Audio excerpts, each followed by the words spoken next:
노후의 문턱, 혼자서도 행복한 선택, 그 찬란하고도 현실적인 여정. 노후라는 단어는 많은 이들에게 안개 낀 새벽처럼 막막하고 두렵게 다가오곤 하죠. 특히 요양원이라는 이미지는 자유의 종말이나 고립처럼 느껴져 더더욱 피하고 싶은 현실일 것입니다. 하지만 제가 오늘 들려드릴 이야기는 그런 막연한 두려움의 벽을 넘어 실제로 그 길을 걸어간 사람들의 생생한 발자취와 에피소드를 통해 우리가 노후를 어떻게 설계하고 즐길 수 있는지 깊이 있게 탐구합니다. 1. 평범한 시작, 은퇴의 그림자가 드리운 거대한 정적. 김영철 씨는 올해로 65세를 맞이했습니다. 그는 평생을 국가와 가족을 위해 헌신하며 공무원으로 일하다 은퇴한 우리 주변에서 흔히 볼 수 있는 평범하고 성실한 가장입니다. 은퇴 후 그의 하루는 지독하리만큼 규칙적이었습니다. 새벽 6시가 되면 어김없이 눈을 뜨고 가벼운 스트레칭으로 삐걱거리는 몸을 깨운 뒤 집 근처 산책로를 한 바퀴 돕니다. 집으로 돌아와서는 각 배달된 신문을 꼼꼼히 읽고 아내 순자 씨가 정성껏 차려준 소박하지만 따뜻한 밥을 마주합니다. 하지만 은퇴 후 첫 해, 그에게는 새로운 습관이 생겼습니다. 식사를 마친 후 창가 낡은 안락 의자에 앉아 멍하니 커피를 마시는 시간입니다. 창밖으로 보이는 서울 변두리의 아파트 숲은 수십 년 전이나 지금이나 변함이 없었지만 그것을 바라보는 그의 마음은 하루가 다르게 미묘한 균열이 생기고 있었습니다. 이 30평 아파트가 원래 이렇게 컸었나? 이제 우리 둘뿐인데 청소하는 것도 일이고 관리비 고지서를 볼 때마다 가슴이 답답하네. 아이들이 북적거리며 자랄 때만 해도 이 집은 활기차고 비좁게만 느껴졌던 따뜻한 요람이었습니다. 거실 벽면에는 아이들의 유치원 졸업사진부터 대학 졸업사진까지 층층이 걸려 있고 부엌에서는 순자 씨가 보글보글 끓이는 된장찌개 냄새가 늘 살아있었죠. 그러나 이제 그 많던 방들은 주인 잃은 가구들만 덩그러니 놓인 채 먼지가 쌓여가고 집안 구석구석에는 차가운 적막이 스며들었습니다. 박순자 씨 역시 63세의 나이에 접어들며 인생의 가을을 느끼고 있었습니다. 그녀의 인생은 부엌에서 시작해 부엌에서 끝났다고 해도 과언이 아니었습니다. 새벽같이 일어나 영철 씨의 도시락을 싸고 아이들을 깨워 학교에 보내고 낮에는 이웃들과 담장 넘어 수다를 떨며 스트레스를 풀던 일상이었습니다. 하지만 요즘 그녀를 가장 괴롭히는 것은 다리가 저리고 허리가 끊어질 듯 아픈 육체의 노화였습니다. 순자 씨는 거실 소파에 앉아 TV에서 흘러나오는 실버타운 광고를 넋을 잃고 바라보곤 했습니다. 광고 속 노인들은 화려한 수영장에서 운동을 하고 전문 영양사가 차려준 호텔급 건강식을 먹으며 세상에 부러울 것 없는 미소를 짓고 있었습니다. 하지만 광고가 끝나고 화면이 꺼지면 현실의 거실은 다시 어두워졌습니다.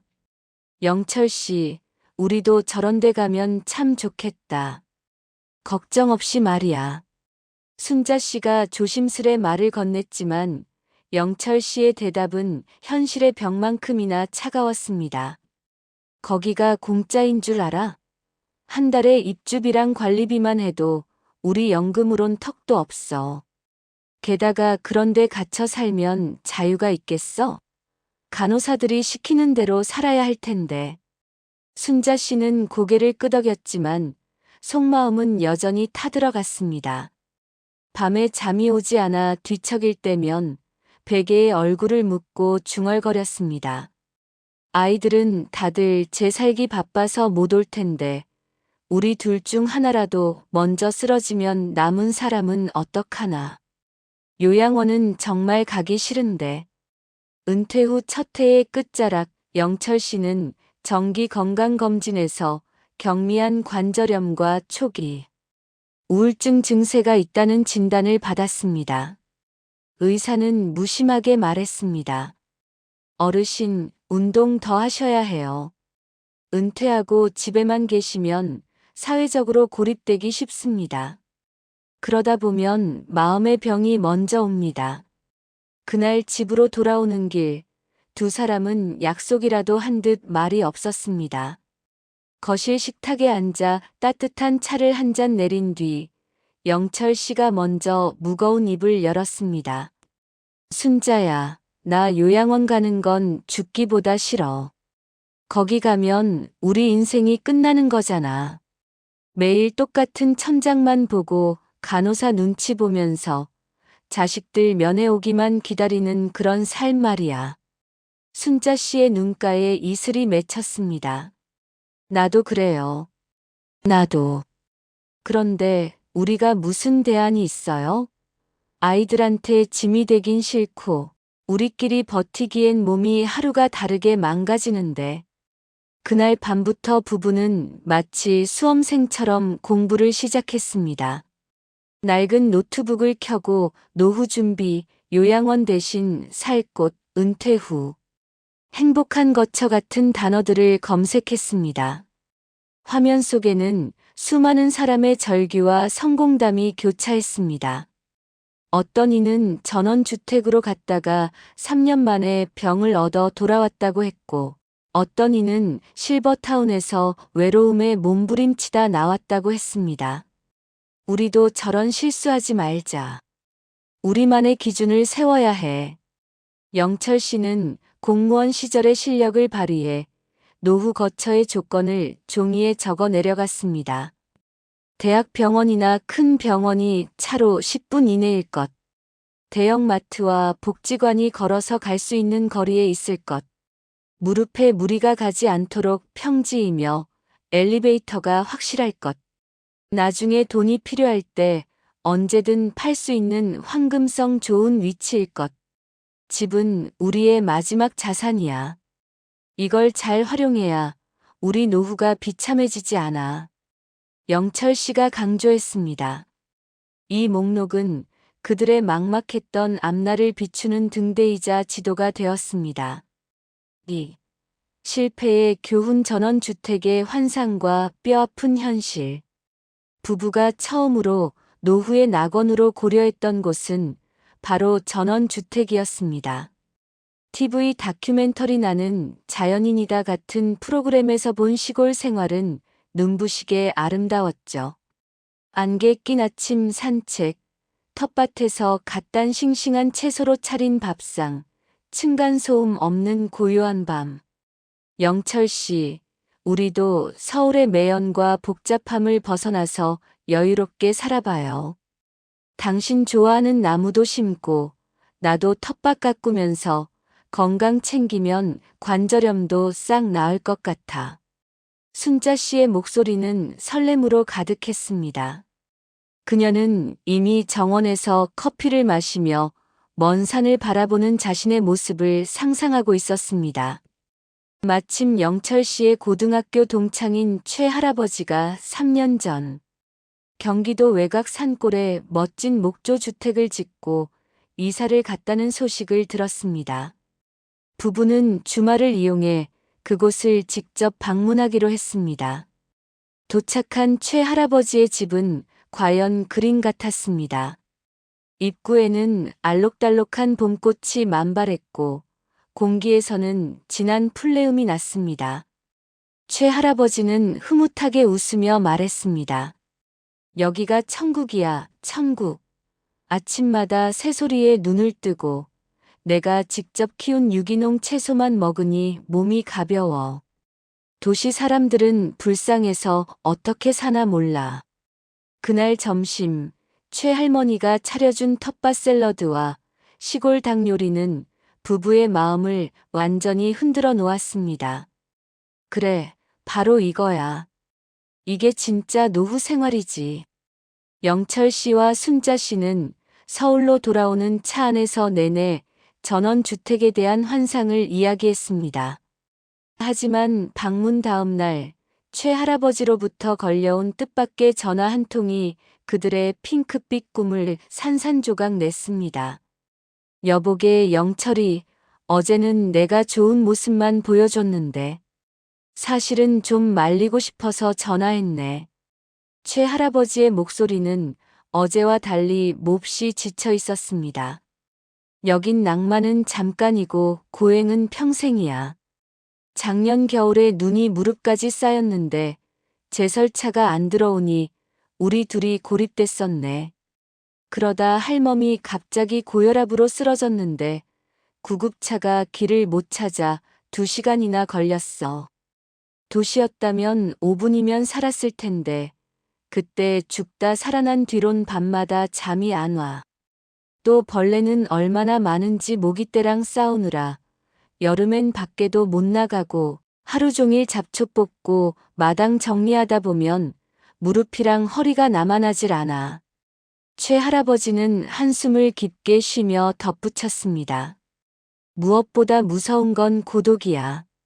이웃이라곤 저 멀리 농가 한둘뿐인데 TV 소리 말고는 사람 목소리 들을 일이 없어. 아이들도 처음엔 좋아하더니 이젠 교통 불편하다고 오질 않아. 낭만은 6개월이면 끝나고 그 뒤론 지옥이라네. 우리도 지금 집을 팔고 도시로 가고 싶은데 시골 집은 도통 팔리질 않아서 갇혀버렸어. 부부는 전화를 끊고 멍하니 서로를 바라보았습니다. 인터넷을 더 뒤져보니 비슷한 실패 사례가 산더미처럼 쏟아졌습니다. 한 70대 부부는 전원주택으로 이사 갔다가 남편이 갑작스러운 심장마비로 사망했는데 인근에 응급실이 없어 손도 써보지 못했다는 눈물겨운 인터뷰 영상이 있었습니다. 아내는 눈물을 닦으며 말했습니다. 도시였다면 단 10분만 빨리 병원에 갔다면 살았을 텐데 제 욕심이 남편을 죽였어요. 또 다른 사례는 은퇴 자금을 털어 전원주택을 지었다가 난방비와 수리비 감당이 안 되어 신용불량 위기에 처한 노부부의 이야기였습니다. 온라인 커뮤니티의 댓글들은 더 가혹했습니다. 전원주택은 젊은이들의 꿈이지 노인에겐 감옥이다. 의료시설 없는 시골행은 자살행위와 다름없다. 한번 들어가면 나올 수 없는 개미지옥이다. 부부는 이 뼈아픈 에피소드들을 통해 소중한 깨달음을 얻었습니다. 우리는 평생 도시에서 살아온 사람들이야. 낭만보다는 실용과 안전이 우선이야. 건강을 잃으면 자연도 풍경도 아무 소용없어. 3. 요양원에 대한 이웃이 가족이 되는 따뜻한 안전망. 요양원에 대한 거부감은 여전했습니다. TV에서 요양원 실태 조사를 할 때마다 순자 씨는 채널을 돌려버렸습니다. 좁은 침대에 누워 초점 없는 눈으로 창밖만 응시하는 노인들, 기계적인 간호 서비스, 그리고 자식들의 방문이 끊긴 채 홀로 임종을 맞이하는 모습. 우리가 요양원에 들어가는 순간 사회적으로는 이미 죽은 거나 다름없어. 난 죽어도 내 집에서 내 마음대로 살다 가고 싶어. 부부는 밤새도록 유튜브와 해외 사례를 뒤졌습니다. 그러다 우연히 노인 공유 주거와 이웃 케어 그룹이라는 새로운 개념을 접하게 되었습니다. 단순히 한 건물에 모여 사는 것이 아니라 각자의 독립된 생활을 유지하면서도 이웃끼리 안전망을 형성하는 방식이었습니다. 가장 인상적이었던 사례는 서울의 한 아파트 단지에서 결성된 70대 여성들의 케어 모임이었습니다. 우리는 요양원 가는 대신 이 아파트에서 끝까지 살기로 약속했어요. 매일 아침 8시가 되면 단체 메시지 방에 오늘도 무사히라고 글을 올려요. 만약 9시까지 답이 없으면 바로 옆집 친구가 비밀번호를 누르고 들어가 확인하죠. 아프면 번갈아 가며 병원에 동행해주고 시장도 같이 봐요. 간병인보다 친구가 훨씬 낫습니다. 부부는 용기를 내어 인근 지역 복지관을 방문했습니다. 그곳은 이미 은퇴한 수많은 노인으로 북적이고 있었습니다. 활기찬 음악 소리가 흘러나오고 한쪽에서는 요가를, 한쪽에서는 서예를 배우는 열기가 뜨거웠습니다. 요즘은 복지관이 예전 같지 않아요. 단순히 밥 먹으러 오는 곳이 아니라 적극적으로 취미를 공유하고 케어 그룹을 만드는 소통의 장입니다. 정부에서도 이런 자생적 모임을 지원하고 있고요. 사회복지사의 설명을 들으며 순자 씨의 표정이 몰라보게 밝아졌습니다. 복지관 카페에 앉아 차를 마시다 우연히 옆자리에 있던 68세 최 할머니와 대화를 나누게 되었습니다. 최 할머니는 은은한 미소를 띠며 자신의 이야기를 들려주었습니다. 나도 남편이랑 사별하고 처음엔 요양원 갈 준비까지 했어요. 딸들이 바빠서 얼굴 한번 보기도 힘든데 내가 짐이 되면 안 되잖아요. 그런데 복지관에서 이 친구들을 만났죠. 우린 지금 5명이 한 그룹인데 매주 화요일은 반찬 나누는 날로 정해서 같이 요리해요. 지난 겨울에 내가 심한 독감에 걸려 고열로 알아 누웠을 때 그룹 친구들이 약 사다 주고 24시간 내내 곁에서 죽을 끓여줬어. 요양원에 있었다면 그 차가운 침대에서 얼마나 서러웠겠어요? 지금은 친구들이랑 웃고 떠드느라 늙는 줄도 몰라요. 그녀의 이야기는 부부에게 깊은 감동을 주었습니다. 하지만 최 할머니는 현실적인 조언도 아끼지 않았습니다. 하지만 그룹 만드는 게 쉽지만은 않아요. 부부는 그 조언을 꼼꼼히 메모했습니다. 신뢰와 규칙이 바탕이 된 공동체야말로 최고의 보험이라는 사실을 깨달은 것입니다.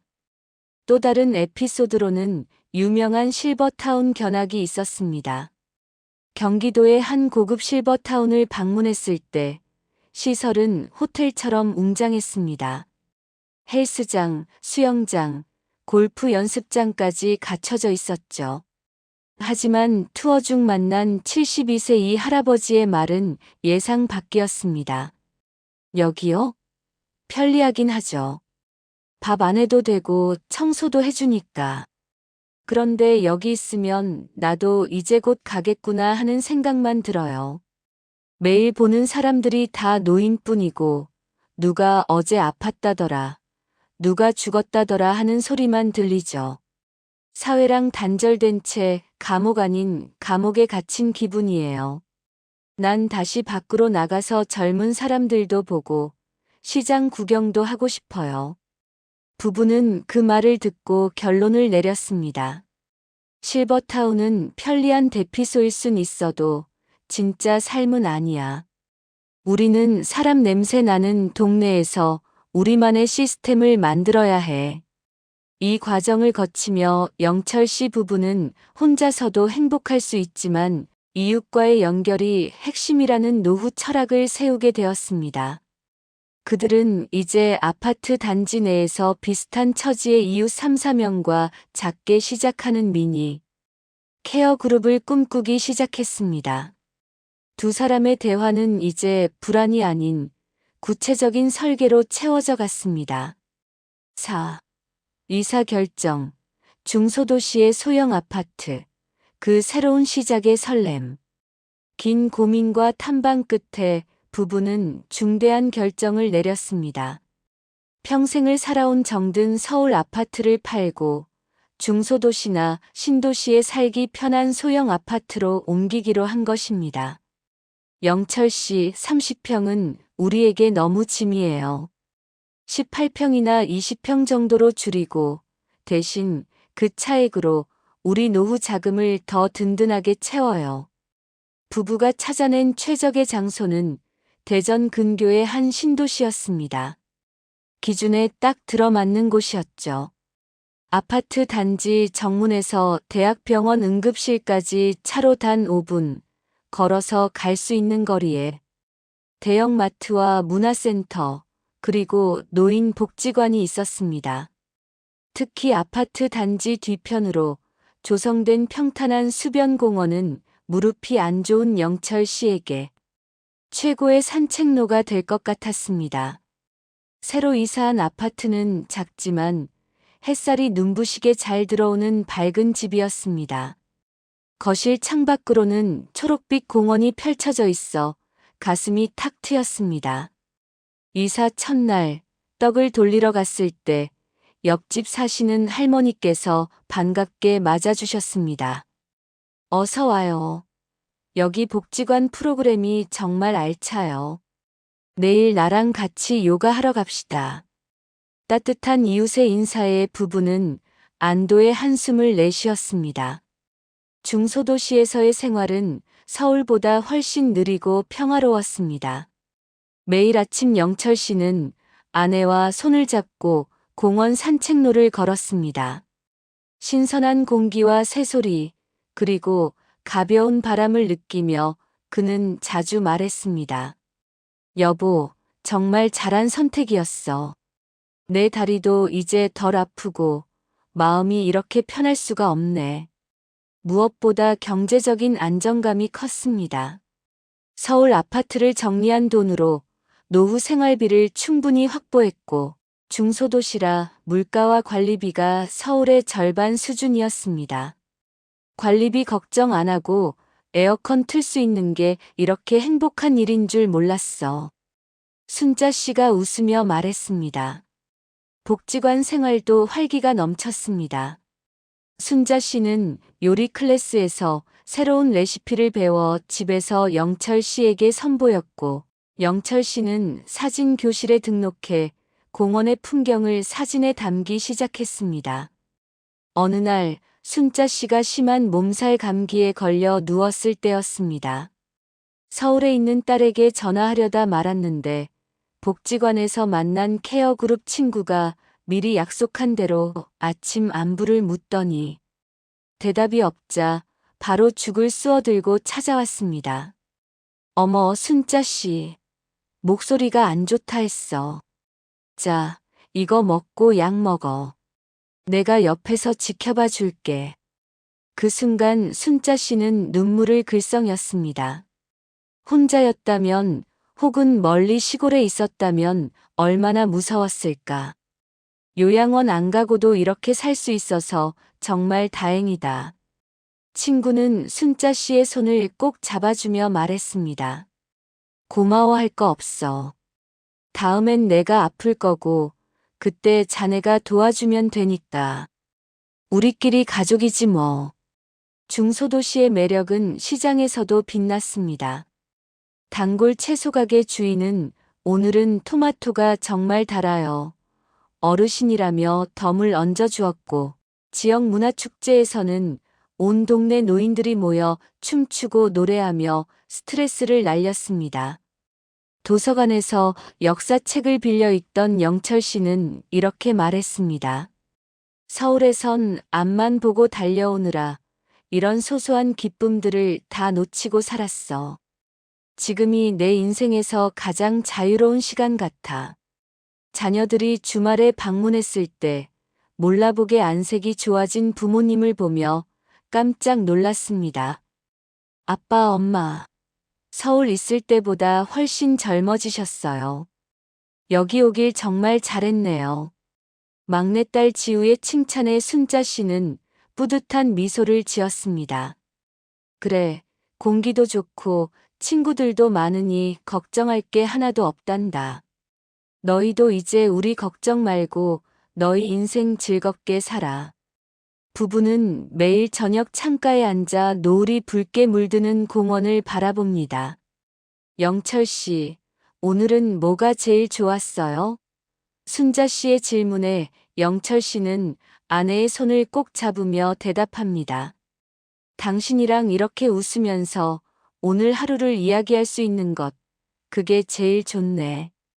이 소박한 평화야말로 그들이 그토록 찾아 헤매던 노후의 정답이었습니다. 오, 결말 노후는 마침표가 아닌 가장 아름다운 쉼표. 이사한 지 어느덧 1년이라는 시간이 흘렀습니다. 김영철 씨와 박순자 씨의 삶은 이제 뿌리 깊은 나무처럼 단단하고 평온하게 안착했습니다. 케어 그룹 친구들과의 모임은 매주 수요일마다 기다려지는 축제가 되었고, 복지관 영화 관람이나 근교 나들이는 그들의 일상을 반짝이게 하는 보석이 되었습니다. 영철 씨의 관절염은 기적처럼 호전되었습니다. 역시 사람은 움직여야 해. 서울에선 TV만 봤는데 여기선 공원 친구들이 부르니까 안 나갈 수가 없거든. 그는 이제 돋보기를 쓰고 매일 일기를 씁니다. 오늘 하루 누구를 만났고 어떤 꽃이 피었으며 무엇을 먹고 웃었는지 기록하는 행위 자체가 그에겐 삶의 증거입니다. 순자 씨는 이제 동네에서 소문난 요리 전도사가 되었습니다. 복지관에서 배운 퓨전 레시피를 자녀들이 올 때마다 뽐내곤 하죠. 엄마, 이 파스타는 웬만한 맛집보다 맛있는데요? 지우의 칭찬에 순자 씨의 주름진 얼굴엔 소년 같은 미소가 번집니다. 물론 모든 순간이 꽃길만은 아니었습니다. 케어 그룹의 든든한 기둥이었던 한 할머니가 건강이 급격히 악화되어 결국 가족의 결정으로 요양병원으로 가게 되었습니다. 그분을 배웅하던 날, 부부는 함께 뜨거운 눈물을 흘렸습니다. 준비되지 않은 이별은 너무 아파. 우리도 언젠가 저 길을 갈 수 있다는 걸 잊지 말자. 그날 이후 부부는 자녀들을 불러 모아놓고 아주 특별한 가족 회의를 열었습니다. 자신들이 직접 작성한 유언장과 사전 연명 의료 의향서를 공개한 것입니다. 우리가 더 이상 의사 결정을 할 수 없게 될 때 너희가 힘들게 고민하지 마라. 우리는 품위 있게 마무리하고 싶다. 그게 우리를 위한 길이고 너희를 위하는 길이다. 영철 씨의 담담하지만 힘있는 말에 자녀들은 처음엔 울먹였지만 이내 부모님의 깊은 뜻을 이해하고 존중하기로 했습니다. 이 과정은 부부에게도 큰 해방감을 주었습니다. 죽음을 미리 준비하고 나니 오히려 남은 하루하루가 더욱 소중하고 찬란하게 느껴진 것입니다. 만약 내가 먼저 가게 되면 순자 너는 절대 혼자 울지 마. 저기 복지관 친구들이 내 곁에 있을 거고 너는 여기서 끝까지 내 인생을 즐겨야 해. 알았지? 영철 씨의 말에 순자 씨는 고개를 끄덕이며 대답했습니다. 나도 그래요. 하지만 가급적 우리 함께 오래오래 이 노후를 봐요. 노후는 인생의 마침표가 아닙니다. 그것은 가장 치열했던 삶의 문장을 마치고 다음 장으로 넘어가기 전 찍는 가장 아름다운 쉼표입니다. 요양원이 아닌 다른 데한 이웃과의 따뜻한 케어, 중소도시의 여유로운 인프라, 그리고 주체적인 삶의 자세는 생각보다 적은 비용으로 훨씬 큰 행복을 선사합니다.